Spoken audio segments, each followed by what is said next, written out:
Hi everyone, I'm Pauline Hatch. We have such an awesome practical little guide that we're going to go through tonight, and it's going to be all about saving some dollars. Some of these little bad boys that we spend a lot of money on every week on our groceries, we're going to learn how to put them to really good use, buy more of the good stuff without having to pay loads more money. So that's what we're going to be going through tonight. I'm really excited about this one. I know I teach a lot around, I just love to teach around things that I'm learning and nutrition and things like that, but I also really love to do the practical things that people can do every single day to improve their family's health. So this is a really, really great one. I've actually done a blog around this, and I'm going to pop the blog into the comments because that's got about, I think, 12 or 13 different ideas on there for how to budget really well, like how to save money on a whole food diet. I'm only going to go through 3 tonight. Well, I'm going to go through 3, but I've kind of crammed in a few little extras in there as well just to give you a bit more info. But I'll pop that blog into the comments. So if you don't have time to watch the whole thing, you can just read that as well, and that would be really, really helpful. So if you jump on, you can feel free to chuck in your own comments too if you've got ideas and things that you do as well to save money when you're shopping. I'm sure that every mum and other person who ever grocery shops would love to hear your ideas too, because it's something we do week in, week out, and everyone's got amazing ideas around it. These are just some of mine that I do, but feel free to share yours as well. So hi if you've jumped on. Hi Joanna and Sam and Sherelle and Mike and Kerry Lee. Lovely to see you guys all on. So yeah, we're going to go through how to eat a better diet every week without spending a lot of money. And if you've got a family, you know how much it costs already to feed a family. So when you start thinking, oh my gosh, now I've got to buy all these like expensive things and I can't just buy flour, I've got to buy coconut flour and all this other stuff, you can start to mentally go, oh my gosh, this is going to cost me a bomb every week. And when you first start, so a whole food diet is basically just really minimizing the amount of processed and refined foods and focusing more on foods in their natural state as much as possible. So when you first start to switch over some of your old foods to eating this way, then yes, it can cost a little more, but you don't have to buy everything in one go. You can just buy your coconut flour one week and then buy your almond milk the next week and then buy your AC or apple cider vinegar the next week. Like, you don't have to go out and spend $100 restocking your whole pantry. This is not my first tip. This is just me saying it's something you can do slowly over time. And then what you'll find is eventually after a couple of months, you'll be able to look up a really healthy recipe and go, oh, I've got that and that and that, and it's all already in the pantry and you don't have to go out and spend $30 on those products. And I thought this was important to talk about because, there's a few more people jumping on. Hi, Belinda and Jessica and Janelle. So I thought this was important to talk about because I speak to a lot of families about whole foods and how to get more, especially more fruits and veg into their kids and things like that. And I have people say to me, oh, I'd love to eat better, but we can't afford it.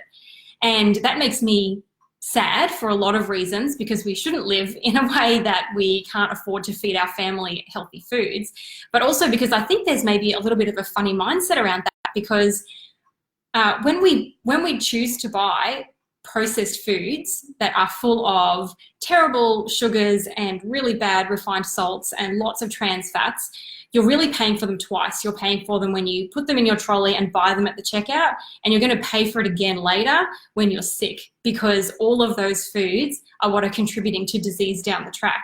And then we're putting that into our kids as well. So if we're going to prioritize having better foods in our family, then we also need to prioritize finding a way to be able to get more of those foods in our trolley so that we are feeding ourselves and our kids better, to save us from being sick down the track. And we need to teach our kids this stuff because they have to take these habits into their adulthood and their family, and that's how we break the cycle of this processed food phenomenon that's gone on over the last couple of generations. So if we are able to do that now and find ways of doing that now, we're actually setting up our family to take those healthy habits into the future and be the game changers that turn it around, and they start loving their fruits and vegetables and loving eating all these amazing healthy foods, because we've enabled them by doing things like this, finding ways to be able to add more of that healthy stuff into our trolley every single week. So like I said, I've I've got 3 tips, but I've crammed a few extras into there because I'm going to pop a blog into the comments that's got actually all of the tips that I have. It's about 12 or 13, but I will try to go through as much as I can tonight. The first one, and you're all going to love this, the first one is you've got to plan. Going into any kind of shopping scenario without a plan is a recipe for disaster. You will walk away with a trolley full of stuff that you don't need and will not use during that week. So if you walk through and go, oh, I'm going to eat so many fruits and veg this week, and then you load up with, oh, that zucchini looks great, I'll get 5 of those, and oh, squash, I haven't eaten squash for ages, I'll get some of that. By the end of the week, you're going to have 5 zucchini sitting in your fridge, and it's going to go in the bin, and you've just turfed that money out into your rubbish. So always go in with a plan. And the best way to do that is just to do a really simple meal plan. Hang on, a few people have jumped on. I better say some hellos. Hi, Kylie and Jake and Jody and Atty and Angie. Lovely to see you guys. And like I said before, feel free to chuck in comments if you've got ideas or things that you do as well. Please put them in. I'm sure everybody would love to hear more tips on how to save money while we're shopping for ourselves and our family. Yeah, if you go in without so making a plan. Okay, so meal planning is really simple. You just choose a few different dinners for the week, some lunches, make your own lunch. It's so much cheaper. And then have some ideas for breakfast. Write it all out and take it with you. It means that when you walk through the shop, you are going to get exactly what you need each time. And you're not going to be tempted to go, oh, I'll just get those chips because I don't know what I'm doing for the kids' lunches or whatever. You will have tunnel vision and you will just get what you need. And the goal should be, and this is my personal goal, is always that at the end of the week, so I do my grocery shopping on a Sunday. So on a Saturday, I want to open that fridge and that girl is empty. Like I want it to be empty shelves, empty drawers. That for me is the ultimate high. Personal satisfaction is knowing that I have used up every single thing that I bought. That's awesome budgeting. And it's not hard to do if you plan really well. And part of that is, now I'm giving you some gold here, guys. Seriously, this is gold stuff. Always plan 1 or 2, depending on what your schedule looks like during the week, plan 1 or 2 meals where you actually don't have a plan. So my Friday night is always our catch-all meal. That's what I call it. And that means looking in the fridge and going, okay, what have we got left? What didn't we use? And what can I make out of that? So if you've got a few of those zucchini and some carrots and capsicum, or half a capsicum, and you know there's peas in the freezer and some coconut milk in the pantry, you can make an awesome curry out of that. Have you got eggs? You could make a frittata out of that and some steamed veggies. Like there are so many cool meals that you can make out of what's in your fridge, and it allows you to be really creative with what you can make. And it's really satisfying as well when you are able to use up all this stuff and make a really cool meal out of it. And for a lot of people, there's one night a week where things don't go to plan. Like that was us tonight. Our kids had eggs for dinner tonight because we just ran out of time. So I always sort of plan that one night is probably not going to go to plan and we're going to have something quick and easy. So I just always make sure I have enough quick and easy stuff in the fridge as well. But that way you're not going to overbuy, because remember that at Whole Foods, you're going to buy a lot of fruits and veg. That's perishable stuff. So you don't want to overbuy those. And then throw them out at the end of the week, because that's not good budgeting practices. Okay, I think that's all that one. I actually have another blog that I did that's all about meal planning. I'll find that one and I'll pop that in the comments as well. All right, because that's got some really good tips in there about how to meal plan well. Okay, the second big tip is shop around. So you probably won't get the best bang for your buck if all you do is just go to Woolies or Coles.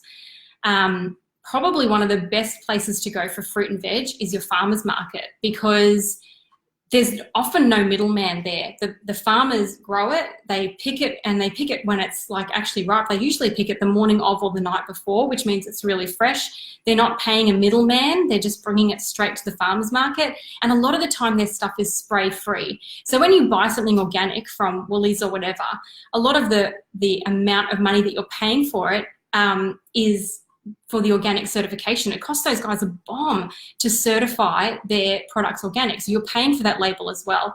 So if you want to save money, you can go to a farmer's market and their stuff will be called spray free. It just means that they're still growing it organically or as organically as they can, but they're not paying for that organic label.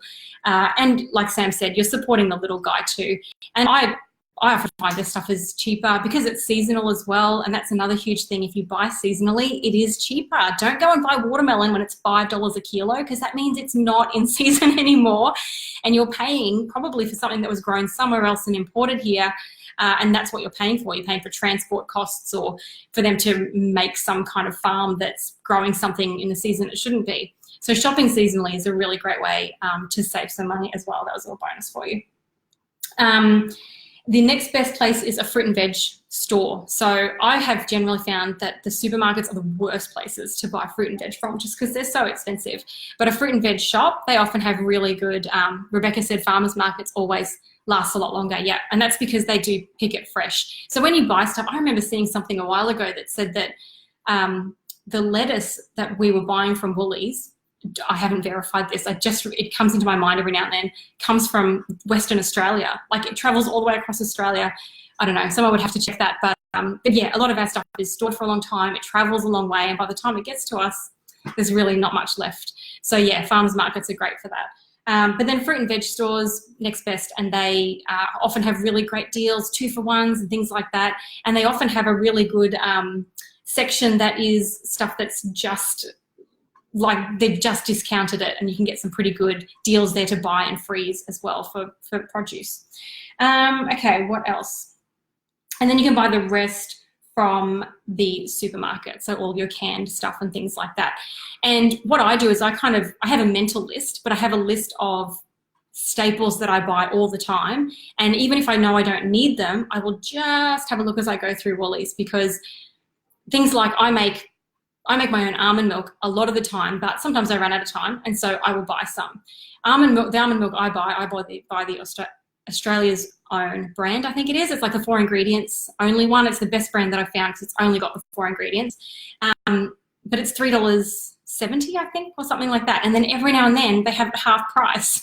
So when they have it half price, you better believe my trolley is half full of almond milk, because that's going to last weeks and weeks and weeks, and I've just got it for half the price. So there's a few things like that that I buy that I know sometimes Woolies has them on special, and I will always check, because you can buy some of the more expensive items.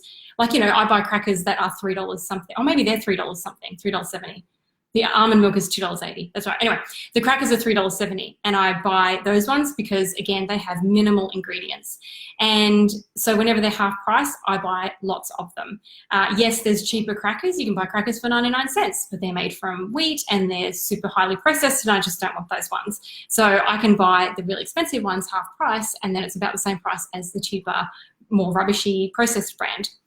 Rebecca said, save a shopping list online. You can always add or take off if you find cheaper at a different supermarket. Do you mean like a Woolies account? I don't do online shopping because I love to go and see what specials are out there, but I know lots of people do it, and it's awesome. That's a really good idea. Hi, Samantha. You just jumped on when I was looking at that. Hi, Katrina and Danielle. Oh, I think a few other people, Lauren and Deborah and Angie. Oh, no, I said Angie. Hi. Hi, guys. Okay, so I think that was all I was going to say about that one. And number 3 is substitute. So the first one, some people might have a shock horror moment about, and that is meat. So meat is really, really expensive. We only eat meat once or twice a week, if that.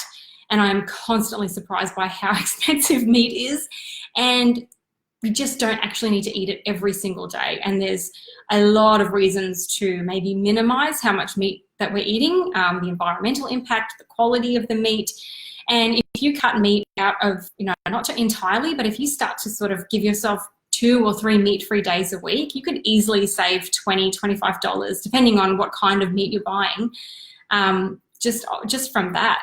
And the thing is that there are so many amazing vegetables that can replace meat in different meals that really there's no need to, if you make a great curry, like things like potatoes and chickpeas and cashews, they make great meat substitutes in curries.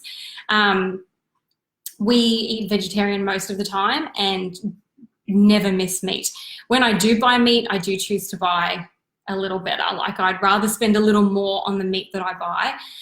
So I go to a butcher that has like hormone-free, antibiotic-free meat and things like that, because I think you've got to funnel your money into what you think is a priority for you. And because I'm such a meatophobe anyway, I'm not a meat-eating person. So I'm like, oh, if I'm going to eat it, it's got to be like as good as it can possibly be.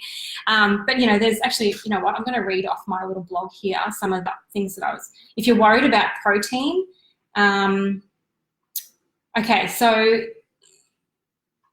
eggs, almonds, quinoa, lentils, soybeans, edamame peas, broccoli, portobello mushrooms. Mushrooms are a great meat substitute. Corn, peas, and potato have the highest sources of plant protein, and a lot of those make really great meat substitutes. You can use those in all sorts of dishes. We make vegetarian lasagnas with like layers of vegetables and things like that. They're really filling. So we don't have to. We've kind of got into a culture where we feel that we have to have meat every single meal for it to be filling and nutritious, and that's just not really true. Like you can get it from so many other different plant sources, and it's so much cheaper than buying meat for every single night. In fact, I would probably say challenge yourself to go for like 2 weeks, putting in 3 vegetarian meals and just see what it does for your budget. Because I bet it makes a big difference. The next one is, hang on, I had a couple of ideas in my blog actually about, okay, so yeah, I said if you make a curry where you would normally have chicken, you can use potato, chickpeas or cashews. Something like a Thai beef salad is great substituted with grilled mushrooms. I already said all those things. Anyway, you can use lentils instead of mince. We do that all the time. Sometimes I'll do half and half. Okay, so and the next one was packaged food. So just leave packaged food on the shelf. Don't be tempted by it. Instead, put your money, because the thing is, when you buy that packaged food, like who else can sit there and eat an entire packet of chips in one sitting, like a big bag, and just sit there watching TV and eating this packet of chips? Like, it's so easy to do. But if you take that $3.50 or whatever and you buy a bag of grapes, I can guarantee you will eat a handful of grapes and be totally satisfied. It's just the difference between processed foods full of those trans fats that don't fill you up and that keep you wanting more, and foods that are actually nourishing. So if you put your money into buying other kinds of foods, like buy popcorn kernels and pop your own at home. It's $1.30 to buy a bag of unpopped corn kernels, and that will last you and your family 2-3 weeks easily.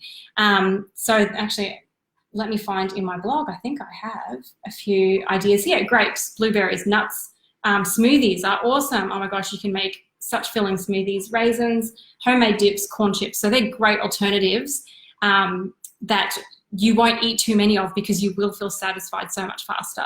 And they're much more nutritious than the packaged foods and biscuits and chips and stuff like that we tend to buy just to have in the pantry for a rainy day, and then it always comes out, and then you feel terrible after you eat it, and you've just spent your money, your hard-earned money, buying something that's made you sick. It just doesn't make sense. So let's funnel our money into something better. And then I already said buy seasonally and stock up on specials. So that's my 3 big ones. I will put the blog in here so that you can read through. There is about 12 or 13 in my blog post that I did. I just wanted to share those main ones around. So if you've got other ideas, pop them in the comments, and anyone who's on can read them later as well. And I'll also put in my blog post about meal planning, because there's some really good ideas in there around how to meal plan so that you are using that half a capsicum there and half a capsicum there and things like that. You can get it down to a pretty awesome little science. So if you have questions, just let me know. You can always just comment or PM me, and I'm really happy to share info or give you like sample meal plans, or explain to you what our family eats in a week, if that would be helpful. Anything like that, I'm really happy to share, because this is a journey I've been on for years. Like, I've been through this process, and now we're kind of at a point where it's really simple for us to eat this way. So, I mean, you can see this is our fruit bowl. This is just our fruit that we have half eaten this week. Like, this is what my family eats. So yeah, that's kind of the place that we've gotten to. All right, that's it from me. Oh, someone's giving me an angry face. Okay, thanks anyway. I've got to go clean up all of my Monopoly money that I'm going to go save and spend on my next grocery shop. Okay, thanks everyone. Bye.